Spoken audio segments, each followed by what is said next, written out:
In Islam, the obligatory 5 times a day prayer is an important act of worship that Muslims perform 5 times a day. Prayer is an expression of devotion and submission to Allah. The 5 prayers are as follows: morning prayer, before sunrise. Noon prayer, when the sun is at its zenith. The afternoon prayer, afternoon. Evening prayer, when the sun is setting. Isha prayer, it is performed later in the night. Prayer is an act of worship that is performed with various gestures and words. In each prayer, specific passages or sentences from the Quran are recited, which strengthens the spiritual connection of Muslims. Prayer is not only an individual act of worship, but also a symbol of communal solidarity and unity. In Islam, prayer is one of the most important elements of worship and is central to the daily lives of Muslims. Prayer is an expression of devotion to God and enables Muslims to renew themselves spiritually. Prayer is one of the 5 pillars of Islam, and every Muslim is obliged to pray 5 times a day. Performing it in congregation in mosques increases social solidarity and unity. Compulsory prayers, these are the basic actions and recitations that must be performed in every prayer. Prayer is not valid unless the obligatory actions are fulfilled. Sunnahs, additional acts of worship practiced and encouraged by the last prophet, Prophet Muhammad. Sunnah prayers can be performed before or after the obligatory prayers. There are a number of conditions for the prayer to be performed. Before beginning the prayer, it is necessary to cleanse oneself with water. This symbolizes physical and spiritual cleansing. It is important to make a heartfelt intention before starting the prayer. The prayer is then started by standing and saying, "Allah is great." After reciting sentences from the Quran, a gesture is made by bending the waist and grasping the knees with the hands, in which the name of Allah is glorified. The body is straightened again and immediately prostrates. Sajda is when both hands are placed on the ground and the forehead touches the ground between the 2 hands. Sajda is the moment of closest closeness to Allah. At the end of the prayer, one sits down and certain prayers are recited at this stage. At the end of the prayers, the person turns her head first to the right shoulder and then to the left shoulder and bows to both sides, and the prayer is completed. Are there forms of prayer in the Quran? Are they shown how to do it? Our answer is yes, it is shown as a description. But how is this possible? Is not the Quran a book written in Arabic? So, watch and witness the miracle.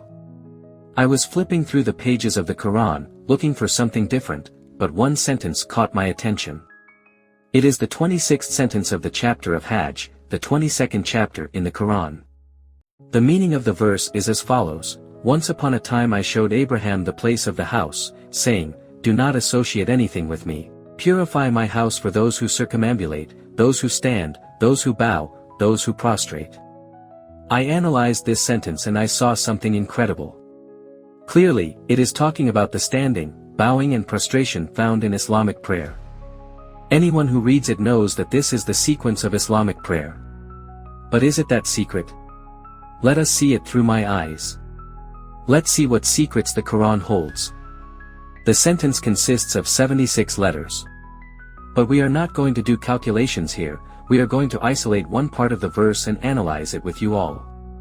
This part of the verse talks about those who circumambulate the Kaaba and those who stand. After the writing of the Kaaba, let us begin to examine the secrets of the symbol. For those who don't know, let's try to explain how the prayer is performed in the form of a picture. Let's follow the pictures. We are looking at the prayer in form. First, it starts with the opening. Then it is standing. Then it moves to the position of bending from the waist and grasping the knees. Then sitting on the ground. Prostrate. Sitting down again. Bow to the left and right and finish the prayer. Now we can begin to analyze the part of the sentence. Let us start by putting the letters in the word after Kaaba in numerical order. For those who do not know Arabic, I have separated the letters of the words because many letters are written contiguously, like cursive. I have separated the letters to count them for better understanding, but I will put them back together again. Let's look at the first 4 letters. The first letter shows a person standing in prayer. The second letter likewise refers to standing. The third letter has an upright extension, again symbolizing standing. Finally, the last letter, A, also represents standing. Here, the standing position of the person performing the standing prayer ritual is displayed 4 times. This section actually shows 4 standing positions in a 4 rak'ah prayer.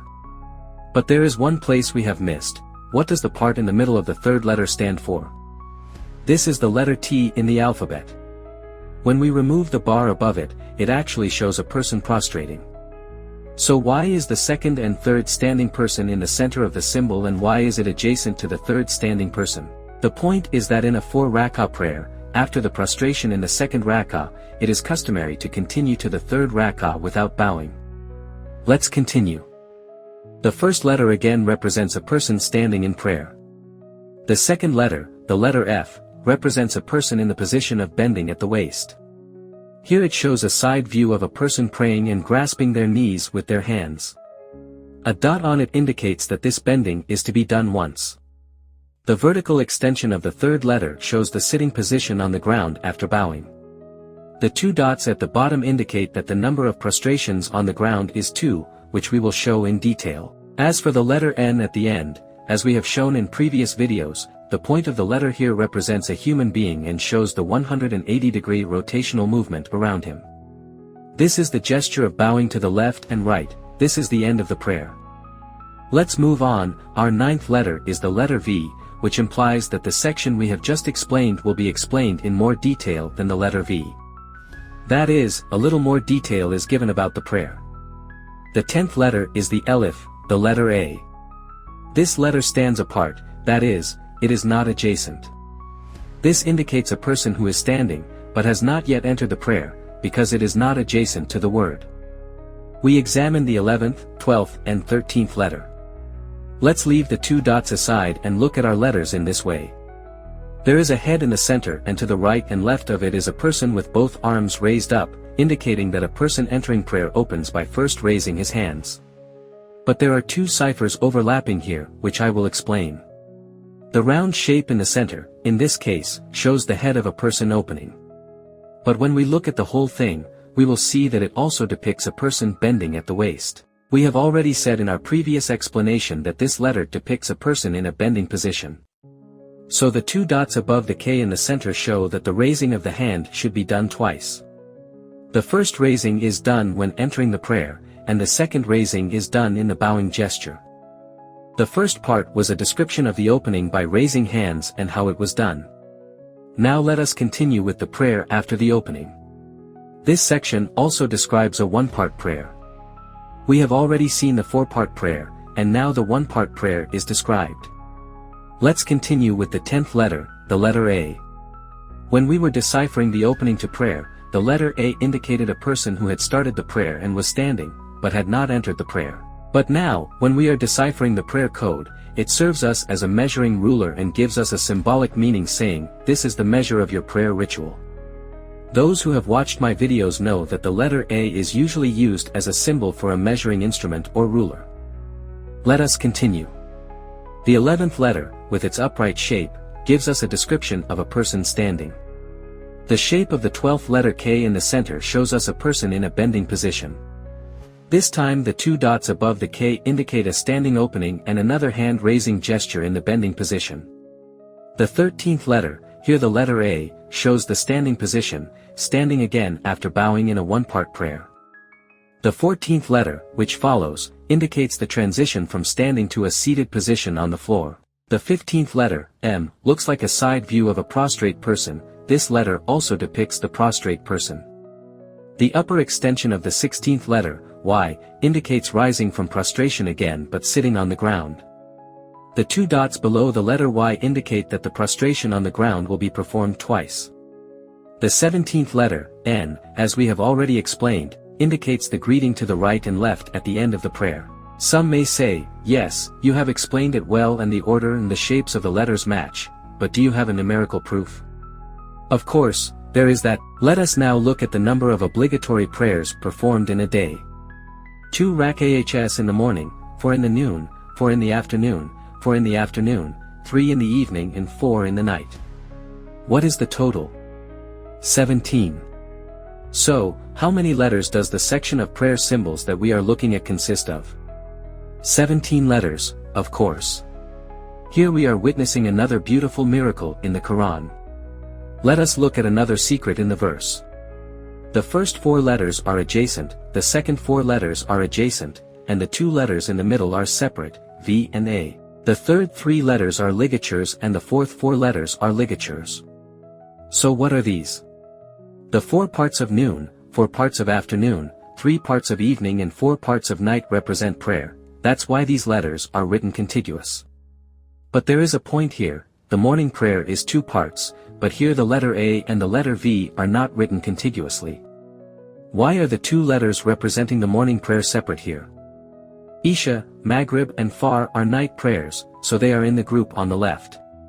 Noon and afternoon are daytime prayers, so they are in a group on the right. The letter V separates these 2 groups. In fact, when we look at the letter V, we can see that its tip is trying to join the letter A, meaning that the letter V is connected to the letter A. However, since the letter V represents both day and night prayers and one of the 2 parts of the morning prayer, A and V are written separately, but it is understood that they should be adjacent to each other by the extension of the letter V towards the letter A. The extension of the letter V towards the letter A shows that they should be adjacent to each other. The fact that the letter A is close to the night prayers means that the morning prayer should also be included in the night group of prayers. Finally, let us look at where the prayers are written, the night prayer and the day prayer. When we symbolically examine the writing of Bayt, the Kaaba, we see a line dividing the writing into 2 halves and a pit at the end.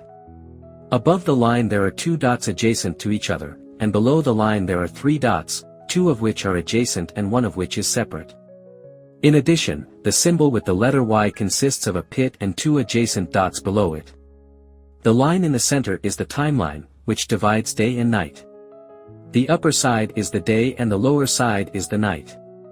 The 2 dots close together at the top indicate the noon and afternoon prayers. The single dot at the bottom, which stands apart, i.e. the dot under the letter B, represents the morning prayer. The next 2 dots under the letter Y, which are adjacent to each other, represent the evening Isha prayers. But there is one more point here. What is the letter Y at the end of the word, which looks like a hole, with 2 dots under it?